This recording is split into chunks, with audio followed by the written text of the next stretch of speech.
even talk to people about the next step if they have no place where they can detox and get themselves, their mind right, to even be able to receive what you're saying to them. When we talk about the importance, we have to have all levels of housing, shelters, temporary, affordable, low income. One of my focuses that I see though, we are not talking about the working families that are rent burden. We're not talking about the people that are on fixed income.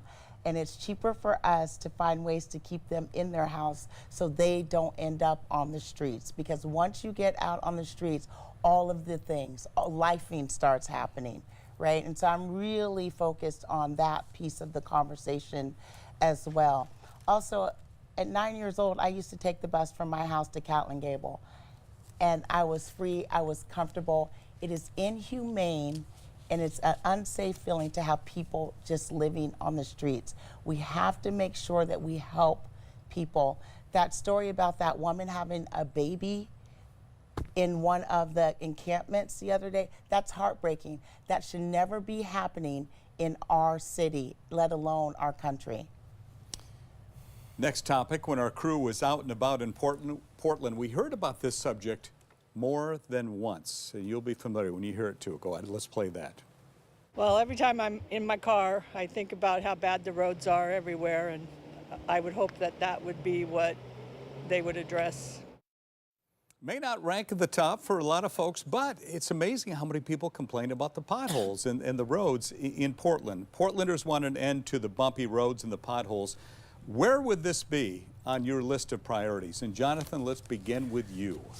So I would look at it as a second, third ranking priority if I think about also people in the streets and affordability. It's important when people drive, they should feel safe when they're driving. And so two things I would say. One is that I think that our challenge as city councilors will be to direct our lobbying team to engage the state legislature, because next year they're going to be debating the long-term transportation budget, which will affect us directly, and that will directly affect the kind of money we can bring in to deal with the potholes and the roads. But I would look at it also in a broader sense, is that we want to try to move the city to a place where people have other alternatives, especially cycling, and reduce the need to travel in your car. One small idea that I've been promoting, and this is again somewhat of a secondary issue, is the idea of having a 4-day work week for the same pay, which would actually reduce commuting and would have actually great climate change effects. So if you're only commuting, let's say 4 days a week, then you don't have to deal with the horrible potholes and the driving and the stress of that. But certainly, again, number one, making sure that we have the funding from the state in the big transportation budget that's likely to be passed next year. Matt West, potholes, the issue. Yeah, as a former TriMet bus driver and daily bike commuter, I have a pretty intimate experiences with roads of all kinds. I was actually hit on my bike last month in central east side of Portland. There was not enough bicycle infrastructure, but oftentimes infrastructure is pitted against maintenance. PBOT currently has a $4 billion backlog on maintenance, and that's really because it's not politically sexy to fix potholes and to make streets safer. It looks better for our re-elections if we have new roads and new bridges and new shiny things. One thing that I'll really focus on is what's called daylighting intersections. There's a state law that requires that you have to park with far away from every corner. We don't enforce that in the city of Portland. I'm not suggesting we should go around and ticket everyone, but we should be painting those corners so that people don't park there and alerting them. That's a public safety thing, so when you're walking on a sidewalk, a car driver nearby can see you approach and will ultimately reduce traffic deaths. Nabil, where would potholes, bumpy roads be on your priority list? It's one of the top. It's amongst, it's a part of the infrastructure. You know, how many times any one of us had hit that pothole that you feel like you're grinding your teeth? I have a lady who works in my neighborhood, actually lives in my neighborhood in District 2. She's legally blind. She was crossing a pedestrian and she fell in a pothole. People rush to help her. And she goes, Nabil, pothole is not only for automobiles, bicycles, and a parent, a mom holding an infant would walk, wouldn't even see that pothole, let alone there's no lighting. So we need to fix those. We made so huge decision in the past that deferred our maintenance of our core infrastructure that's in a state in disrepair currently. So we need to invest in those. Those what's gonna advance and improve the quality of life here in the city of Portland. So that's a priority. Marnie Glickman, your thoughts on the potholes, the bumpy roads out there on your priority list? Well, potholes are part of public safety. So I've served in elected office before. I was a school board member for 4 years, and I know we have a limited budget. And so my priority would be to fill the potholes that have the greatest risk of harming someone first, because we need to prioritize all of this deferred maintenance, hundreds of millions of dollars of deferred maintenance. Mariah, you were next. Yeah, well, potholes and public safety are basic services that Portlanders expect for our tax dollars that we're spending on and that we're delivering. I chair the Portland Bureau of Transportation's Budget Committee, and I will say it is a large budget. It's nearly $500 million. A lot of that funding is pretty locked into what it can be used for. But I have brought that committee around maintenance, because that is a key need here in the city, whether it's bridges, whether it's roads, and it's much more expensive to deal with that maintenance later. I know this personally as a mom with little kids who bike to school, how hard it is when you hit something like that. So it's not a small concern. The delivery of our basic services should be a top priority for all of our city council members, because we need to deliver on the promise and really on the value proposition of living here in Portland. That's what not only attracts people to live here, but also businesses. Samir. Yeah, I've said it in a lot of my messaging already. I'm a sworn enemy of potholes. Safe routes to school is #1 on my community safety program, and resolving the maintenance backlog is the first thing on my infrastructure platform. We've got money to make signs to say call 1-800-BUMP or something to fix a pothole. We've got money to fix the potholes. And not just that, but I agree with Matt, the maintenance issues broadly are huge. We have, potholes are one thing, and I've lost 4 people I know to traffic violence myself since high school till 3 years ago.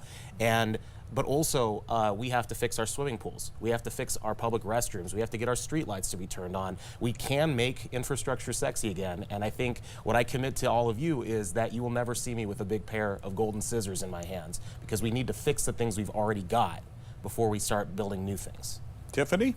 Agreed. So potholes are a symptom of a much larger problem, which is the lack of maintenance. And again, being born and raised here and rooted, I know what this city looked like. We were delivering on the basic services, and that is what we're failing to do. Also, when I think about, because I have worked at the city so long and I have passed policy and I deal with the budget office and all of the things, I think about where were we getting that money for maintenance before? And let's find out where we were getting that money for street maintenance before and saying, hey, well, maybe we need to be using that money. And so I think of like the gaps, like why did it stop happening, right? Because I grew up where this city was great about that. The street cleaners, they used to put the sign on the car, the street cleaners are coming. I mean, I just grew up where everything was really pristine. And so my thing goes to my head, what did we do with that money? Did we reallocate it to do what? Our job is to deliver on the basic services. And I am for a strong multimodal transportation. Potholes impact bikers, walkers, cars, everyone. Road maintenance is the issue, Dan Ryan. Yeah, first of all, if you're running for a local office, you're going to have a pothole conversation no matter what decade you're running in. And so here we are, and we do need to stop pitting cars against bikes on this one and other modes of transportation. There was a really fascinating study that PBOT did, and they asked people what we should focus on. And the majority of the people out there, the people who vote, said maintenance. The majority of the people on the commissions in the Portland Bureau of Transportation said planning. And so recently I was with some of you in a meeting, I said we need more doers in PBOT and less planners. And so we need people to actually be on the ground fixing the surfaces so they're actually safe. Like, let's get basic here and stop overthinking it. And so I just want to remind us that when we pass these bills, when people say yes to the transportation levy, they think that they're also supporting routine maintenance. So as a group, when we're elected, we need to focus on more discipline and delivering on those promises that we put on the ballot. Moving on to the next question. Univision, the Spanish language network, is located right in KATU's newsroom, right down the hallway. Here's a question from one of my Univision colleagues. Listen to this.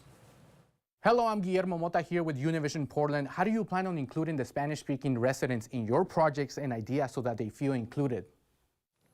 I'm going to read that again. How do you plan on including the Spanish-speaking residents in your projects and ideas so that they do feel included? I'm going to give you about 30 seconds each for this one if you can. Nat, let's begin with you on this one.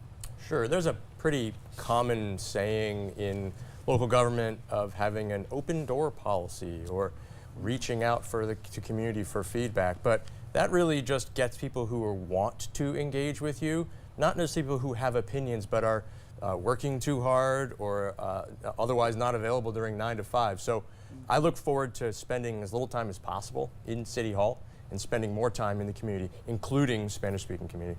Nabil. I have worked for 30 years in the KATU neighborhood with the Latinx community for 30 years in District 2. Last night, I had an advisory board of the Latino community. I built that in 2012. An advisory board that include the voices of the Latinx community, because we can't advance our services or without talking and including. It's about inclusion, it's about equity. We always, as the service providers, we know how to do things. It's not. We need to include the people and the Spanish speaking. And by the way, I speak fluently, write and read it and speak it Spanish. Marty, it is your turn. That's a really important question. Thank you. First of all, I commit to hiring people who are bilingual to work with me. I am not bilingual in Spanish, but my campaign manager is, and I would continue to do that in City Hall. Number two, I'm more than open door. I extend my phone number to everyone to call me or a Spanish speaker on my staff. I published my phone number in the voter's guide even because I want to be a city council member that is very open all the time for conversations. Mariah, it is your turn. Well, Steve, real engagement begins with the neighborhood level, and I think that's where Portland's recovery comes as well. So it's going to be reinvesting in our neighborhood coalitions, in a real grassroots engagement that includes our Spanish-speaking communities.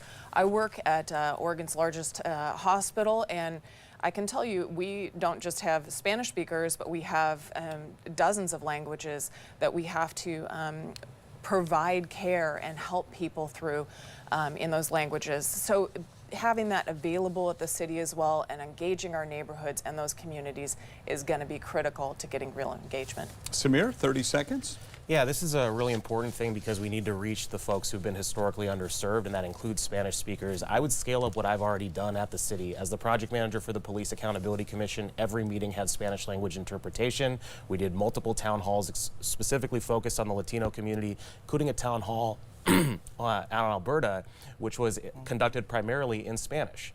And so we need to make sure that you have a right to a government that reflects you and that listens to you and incorporates your voice into policy making, regardless of your language, regardless of your historical exclusion, regardless of immigration status and everything else. And so, it's a commitment that I make to being accessible and making sure that government is more accessible and listens to people, including, of course, Latino Portlanders. Tiffany, it's your turn. So in my many years of experience working with minority women, emerging small businesses, to help grow their businesses and creating policy around how we engage with our nonprofit organizations. The cities, we have partnerships with Latino Network, Latino Build, an array of other hosts. And so it's about going to them and making sure that they have access to information. It also is about when we translate our materials, we need to do more translations of more of our materials, but really it's about being in community, because that's how you build trust and that's how you ensure that they want to interact with you. So there's always room to expand on that and build upon it. We also have staff at the city that do speak other languages, and they get a pay differential for that. So. Dan Ryan. Yeah, it starts at home with me. My spouse is of Mexican descent, so they are speaking daily with students out of David Douglas and with their mom, of course. And so that's one. And then two, it's really about workforce for me. When you look at our contracts, COVID contracts for minority contracts, that's one thing, but looking at the total workforce. We're doing some big projects like Bull Run. We have an opportunity to see many Latinos hired on those jobs. They can go from a pre-apprentice all the way to Journey by the end of that big project. And so we need to look at workforce, because that's our emerging economy, our new arrivals. Let's make sure they don't leave Portland. Jonathan, we end with you. Yes, thank you, Steve, and thank you to KATU. I am a product of and a very proud union member of 40 years. I am supported by more unions in this district by far than any other candidate, and in the city.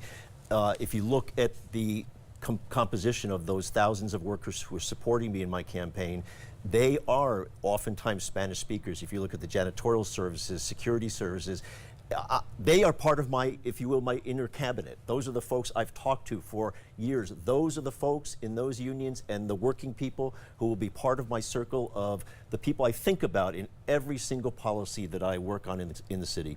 You just heard from 8 candidates in District 2. There are other candidates running for a city council seat in that district. Their individual interviews will be posted on KATU.com starting the first week in October. We'll also be posting interviews with other Portland City Council and mayoral candidates on KATU.com as well.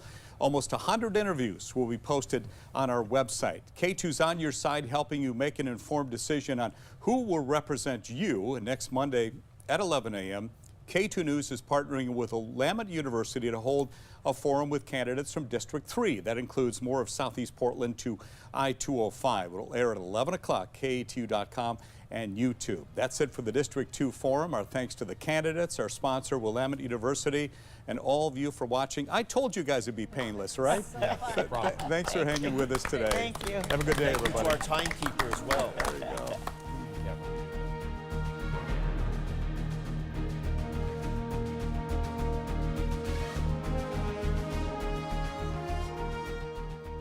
The previous special program was sponsored by Willamette University.